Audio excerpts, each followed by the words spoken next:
आखिरकार किसानों के सामने, किसानों के आगे सरकार को झुकना पड़ा। और ये तस्वीरें कुरुक्षेत्र की तस्वीरें, ये तस्वीर कुरुक्षेत्र की तस्वीर, जहां पर किसान नाच रहे हैं, कूद रहे हैं, गाने बज रहे हैं वहां पर, और किसान एक बार फिर से अपना विजयी शंखनाद कर रहे हैं। आखिरकार सरकार पीछे हट गई, किसानों की जीत हुई है और कुरुक्षेत्र के अंदर सरकार ने मान लिया।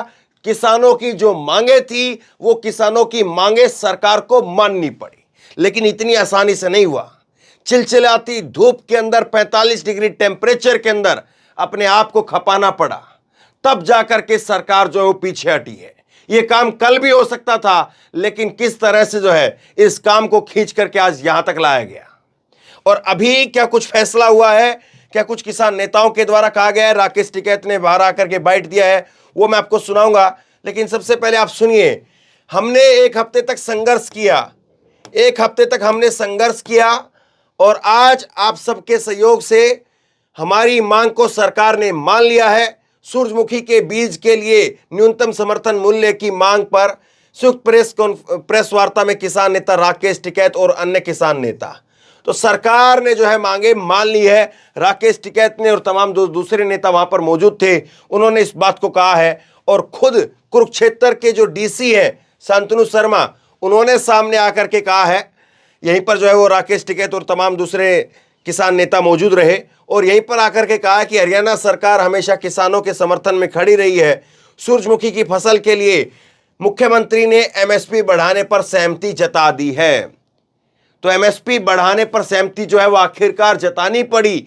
6400 रुपए जो सरकार की तरफ से एमएसपी था, और अब जो है उस पर करीब 4000 रुपए पहले जो है खरीद हो रही थी, लेकिन अब 6400 रुपए पर होगा।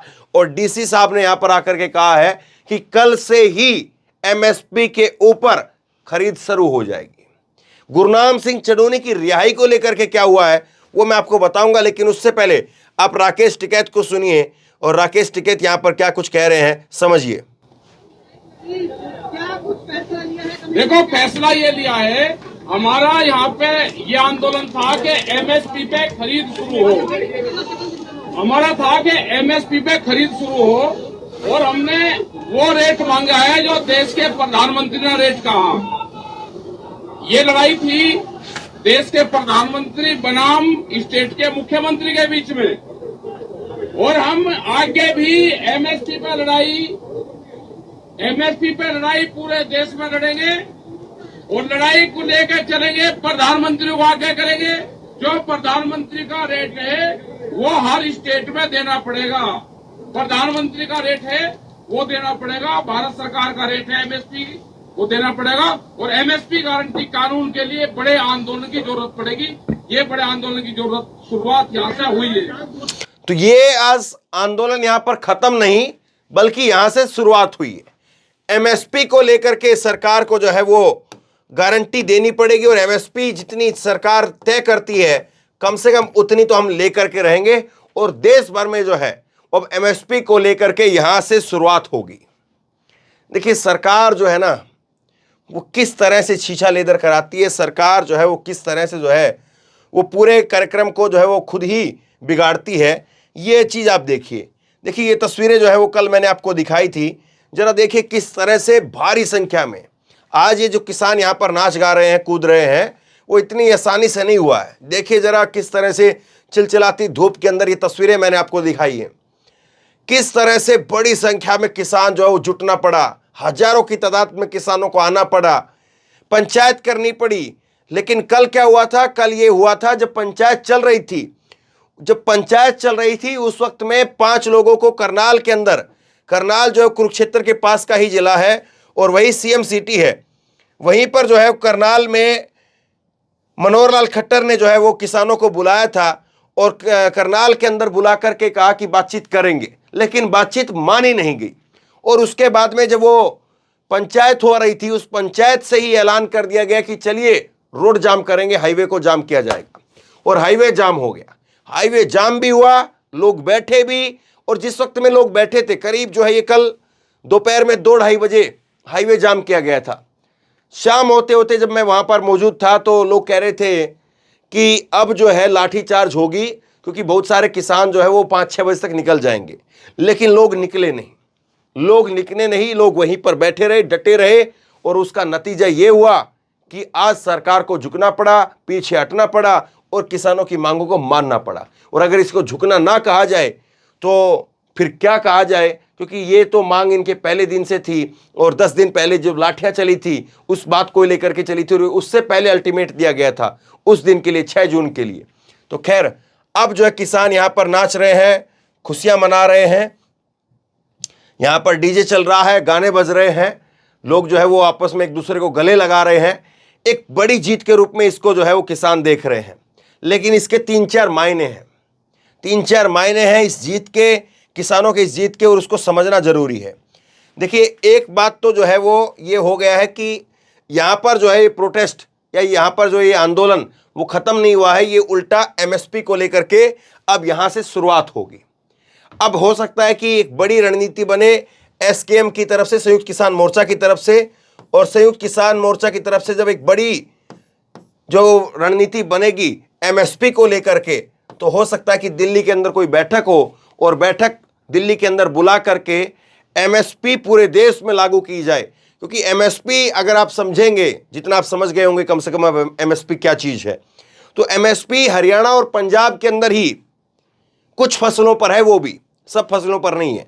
हरियाणा और पंजाब में है, बिहार में एमएसपी नहीं है, और कई राज्यों में जो है वो ना के बराबर कोई इक्की दुक्की चीजों पर, इक्की दुक्की फसलों के ऊपर एमएसपी मिल जाएगा आपको।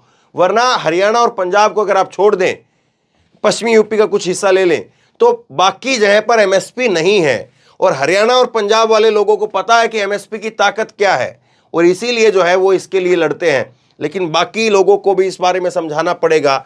और अगर ये सब कुछ रहता है तो हो सकता है कि उसके बाद में जो है वो ही सितंबर के पास में, सितंबर दिसंबर के पास में जो है फिर से एक बड़े आंदोलन की कॉल जो है वो दे दी जाए कि या तो सरकार जो है वो मान जाए 2024 से पहले, अगर अपना नुकसान नहीं करवाना चाहती है तो ठीक है, वरना ये एमएसपी को लेकर के यहाँ पर एसकेएम जो है वो सितंबर के आसपास में एक बड़ी कोई कॉल दे सकता है। या जिस तरह से पिछली बार हुआ था, किसान जो है अपनी फसल जोत करके फिर आए थे, तो हो सकता है कि वो भी तस्वीरें हों। लेकिन एक बड़ी जीत यहाँ पर किसान जरूर देख रहा है। और किसान, मैंने कल भी आपको बताया था और आज सुबह भी मैंने आपको बताया कि जल्दबाजी में किसान नहीं रहता है कि देखिए नहीं हुआ, आज रात को नहीं हुआ तो क्या होगा, 4 दिन भी लगेंगे, 5 दिन भी लगेंगे, महीना भी लगेगा, साल भी लगेगा। बैठ गए हैं। और सिस्टम ऐसा है किसानों का, आधे लोग वहां रहेंगे, आधे लोग चले जाएंगे, फिर आधे लोग आएंगे, फिर आधे लोग चले जाएंगे। और अगर कहीं पर लाठीचार्ज हुआ, कुछ भी, और बार बार जो है ये राकेश टिकैत की तरफ से और वहां पर जितने भी किसान नेता थे उनकी तरफ से कहा गया कि घर पर जरूर रहो, लेकिन ध्यान जो है वो मोर्चे के ऊपर रखना। अगर लाठीचार्ज हो तो गाड़ी, अपना ट्रैक्टर लेकर के निकल पड़ना। और यही जो है उस सरकार को अब बड़ा खतरा हो गया है। सरकार यहीं से जो है वो डरती है और यहीं से पीछे हटती है। क्योंकि अगर ट्रैक्टर लेकर के जत्थेबंदियां चल पड़ी, ट्रैक्टर लेकर के लोग निकल पड़े, तो कितने लोगों को कहां तक रोकोगे, फिर बड़ी समस्या खड़ी हो जाएगी। और अब भी जो ये प्रोटेस्ट शुरू हुआ था, इसको लेकर भी जो है वो पक्के मोर्चे हो गए थे। आज सुबह मैंने आपको खबर दिखाई थी कि पक्के जो है वो लोहे के खंभे, लोहे के पोल जो है वो खड़े करने शुरू कर दिए थे, टेंट लगाने शुरू कर दिए थे। तो तस्वीर साफ थी।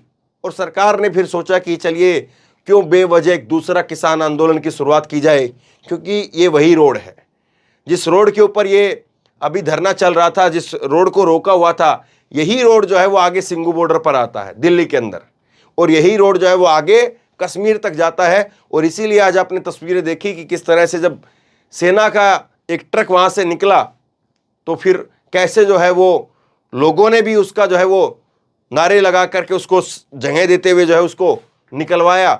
और दूसरा, जो ट्रक में उस मौजूद थे, जो सिपाही मौजूद थे, जो अधिकारी मौजूद थे, उन्होंने भी किसानों को जो है वो सैल्यूट किया, सलाम किया। जाहिर सी बात है, एक ही परिवार के, एक ही जगह से निकले हुए लोग हैं, तो समझते हैं, जवान भी किसान की बात को समझता है और किसान भी जवान की बात को समझता है। तो बहरहाल बड़ी जीत है, कोई दो राय नहीं है इसमें। और एक इसके लिए संघर्ष करना पड़ा। और ये संघर्ष केवल 2 दिन का भी आप मत मान करके चलिए कि कल का और आज का संघर्ष था, इसमें बात खत्म हो गई। 6 जून से पहले भी एक संघर्ष चल रहा था। गुरनाम चढ़ूनी के बारे में मैं आपको बता रहा था। गुरनाम चढ़ूनी को लेकर के जो बात हुई है वो भी बात हो गई है किसान नेताओं की। गुरनाम चढ़ूनी की रिहाई जो है वो तय हो गई है। गुरनाम चढ़ूनी की भी रिहाई होगी, बाकी के जितने भी किसान नेता है उनकी भी रिहाई होगी, लेकिन एकदम से जो है वो रिहाई आज नहीं कर सकते हैं। हाँ, रिहाई होगी, इसमें कोई शक नहीं है, लेकिन उसमें 1 दिन का या 2 दिन का समय लग जाएगा। कोर्ट के अंदर जैसे भी उनका डॉक्यूमेंटेशन का जो प्रोसेस रहता है उसको पूरा करना पड़ेगा और उसके बाद में जो है वो रिहाई होगी और किसान जो है, तमाम किसान वहां पर रिहा हो जाएंगे। जितने केस हैं वो केस भी वापस हो जाएंगे। तो ये एक किसानों को जो है वो जीत का स्वाद वो चख रहे हैं, और इसीलिए जब ये जीत का स्वाद चख रहे हैं तो इनको पता चल रहा है कि हाँ, बात बन सकती है, बस बनाने वाला होना चाहिए। लेकिन सरकार ना जाने क्यों अब इस मामले को जो है वो यहां तक लाने की बजाय 6 तारीख को ही जो है खत्म किया जा सकता था, या 6 तारीख को चलिए हो गया लाठीचार्ज तो इसको कल ही खत्म किया जा सकता था, लेकिन कल के बाद आज यहां पर खत्म हुआ है। तो ये चीजें फैल रही हैं, और 2024 से पहले जो है वो ऐसा ना हो कि कहीं पर जो है ये सरकार के लिए बहुत बड़ी किरकिरी जो है वो MSP बन जाए। तो बहरहाल शेयर करिए इस खबर को। हर कोई इंतजार कर रहा था क्या कुछ होगा किसान मोर्चे पर, किस तरह से जो है तस्वीर वहां पर निकल करके सामने आई है, वो लोगों तक आप पहुंचाइए। आप क्या सोचते हैं, किसानों की इस जीत को आप किस तरह से देखते हैं, नीचे कमेंट बॉक्स में लिख करके जरूर बताइए। इस वीडियो को खूब शेयर कीजिए और इसी तरह की तमाम खबरों के लिए ऑनलाइन न्यूज इंडिया को सब्सक्राइब कीजिए। साथ में जो बेल आइकन है घंटी उसको जरूर दबाइए, ताकि जैसे कोई खबर अपलोड करें उसकी नोटिफिकेशन सीधे सबसे पहले आपको मिल सके। धन्यवाद। इस खबर को अभी लाइक करें, शेयर करें, अभी चैनल को सब्सक्राइब करें और घंटी जरूर दबाएं।